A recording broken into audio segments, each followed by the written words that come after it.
Labrīt, labdien, labvakar. Vienalga, kurā dienas pusē jūs esat šeit nonākuši. Paldies, ka esat šeit un skatāties manu otro Storytime video. Un šodien jūs esat nonākuši Assassin's Creed Syndicate pasaulē un esmu izdomājis jums pastāstīt par pāris lietām no maniem vidusskolas gadiem, kas jums varbūt ļaus man nedaudz labāk iepazīt mani un Baibu, starp citu, jo mēs gājām vienā klasē, bet par to nedaudz vēlāk, un cerams jums tajā pašā laikā būs arī interesanti paklausīties. Un tiem, kas nezina, es no 1. līdz 12. klasē īstenībā nogāju vienā skolā, kas bija Rīgas Teikas vidusskola, manuprāt, viena no labākajām skolām Rīgā. Un jā, kad bija laiks izvēlēties, kurā novirzienā es iešu vidusskolā, es izvēlējos matemātikas klasi, jo īstenībā matemātika bija kaut kas tāds, kas man vairāk vai mazāk padevās, kaut gan es vienmēr diezgan slinkoju šajā priekšmetā. Turklāt es negribēju iet valodu klasē un dabas zinātņu klasē, jo tās lietas man netik ļoti interesēja tajā dzīves brīdī. Kā jau es iepriekš minēju, mēs ar Baibu mācījāmies vienā klasē.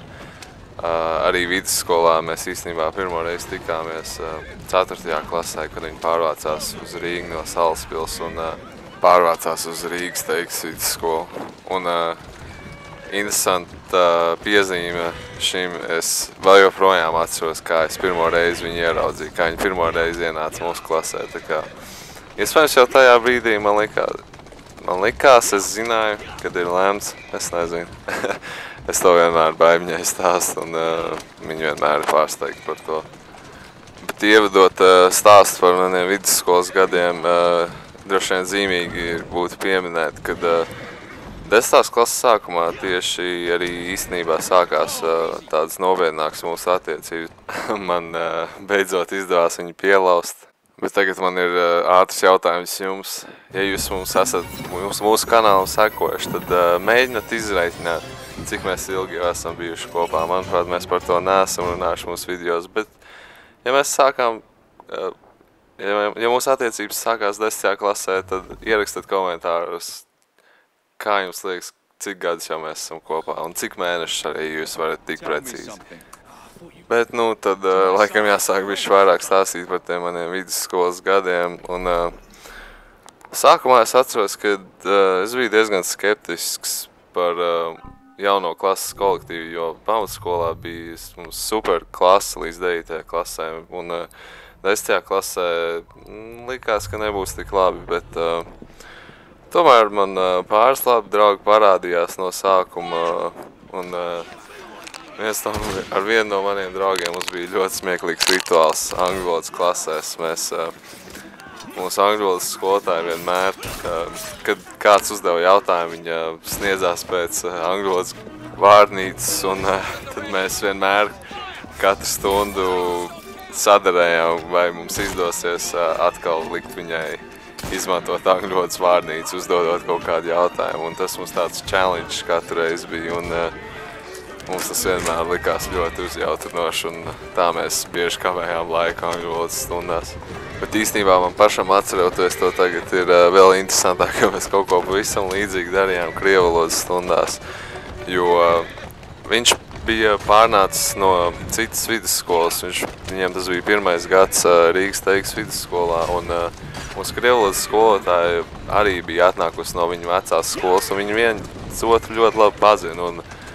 Un mēs vienmēr kavējām laika stundās, jautājot viņai jautājumus par šo manu draugu, kāds viņš bija iepriekš. Un viņai vienmēr bija ļoti gari stāsti par to. Viņai viņš ļoti, ļoti patika kā skolēns. Un vienmēr bija ļoti smieklīgi klausīties šos stāstus. Un mēs vienmēr izmantojām šīs izdevības vienkārši kavēt laika stundās. Bet diemžēl diezgan negaidīti īstenībā viņš pēc 10. klases devās uz Angliju, lai turpinātu savas mācības tur dažādiem dzīves apstākļiem, bet viņš vēl joprojām ir mans draugs, un mēs bieži vien sarakstamies. Čau, vecīt, tu zini, kas tu esi. Bet paralēli man klasē bija vēl viens ļoti labs draugs, taču mēs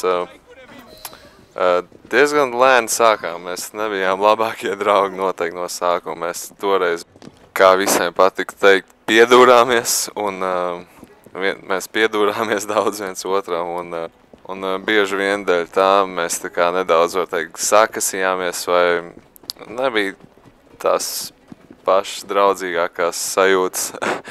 Bet tas viss mainījās, mūsu draudzība palika daudz tuvāk pēc 10. klases, un šodien es varu teikt, ka viņš ir mans labākais draugs noteikti, jo mēs vienmēr viens otru motivējam, jo mēs vienkārši esam redzējuši viens otru grūtības un kā mēs tās individuāli esam pārvarējuši, tāpēc mūsu attiecības ir ļoti labas šodien.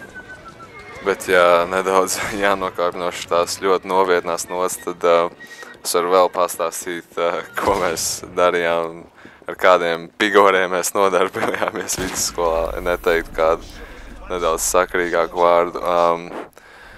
Es atceros, kā mēs latviešu valodas stundās gājām uz kafejnīcu, gandrīz vienmēr rasēšanas stundās darījām visu iespējamo, izņemot rasēšanu, un starpbrīžos mēs vienkārši smējāmies līdz asarām. Bet, diemžēl, droši vien līdz ar to mēs aizkaitinājām vairākus cilvēkus, kas mācījās kopā ar mums, un piedodiet lūdzu par to, bet tie bija tiešām jautri laiki.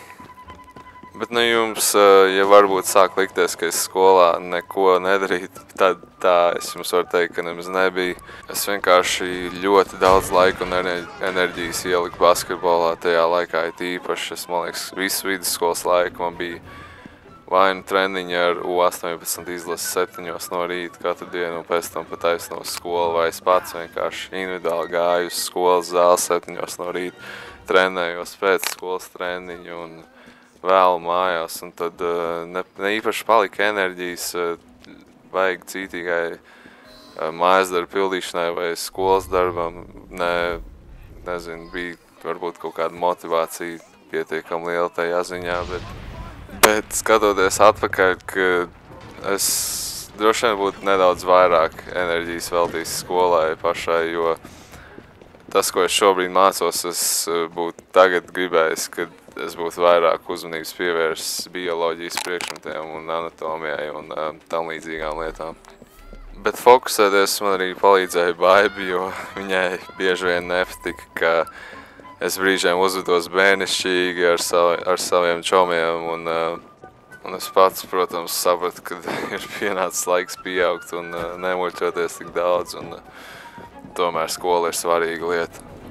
Un, nākamais topiks, par ko es runāšu, ir mans un Baibas attiecības vidusskolas laikā, jo tas, iespējams, mums visvairāk interesētu no šī story time. Un, ko es varu piebilst, ir tas, ka mēs ar Baibu bijām ļoti aizņemti ar savām visādām darīšanām, un mēs visbiežāk laiku kopā pavadījām tikai pāris stundas pēc stundām, katru dienu vai katru otro dienu, jo kā jau es teicu, mums abiem pēc skolas bija vai nu treniņš vai Baibai mākslas skola, Baiba arī gāja vingrot tajā laikā, kā viņi dara to vēl joprojām. Un, kā es teicu, kad mūsu attiecības galvenokārt notika brīvdienās, jo darbdienās mēs bijām ļoti aizņemti. Un vidusskolā, kad tu vēl īsti tā kā meklē, ko tu pats īsti gribi darīt, tad ir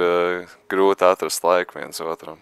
Bet tā kā mēs gājām vienā klasē, mēs tāpat katru dienu redzējāmies, un viss bija kārtībā.